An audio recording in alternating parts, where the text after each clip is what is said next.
मला नुकताच एक शोध लागला. दुपारचं जेवण खीरपुरीचं झालं आणि रिकाम्या सोफ्यावर आपलं बूड असं टेकलं की डोळे आपोआप बंद होतात आणि ब्रह्मानंद टाळी कधी लागते ते कळतच नाही.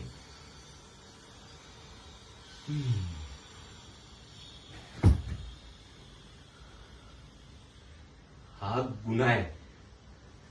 हॅलो हॅलो, दुपारच्या जेवणानंतर झोपणं हे चुकीचं आहे. आणि ते पण अशा परफेक्शनिस्ट समोर हे असं धाडस करणं म्हणजे रात्रीची झोप हराम करेल हा माणूस.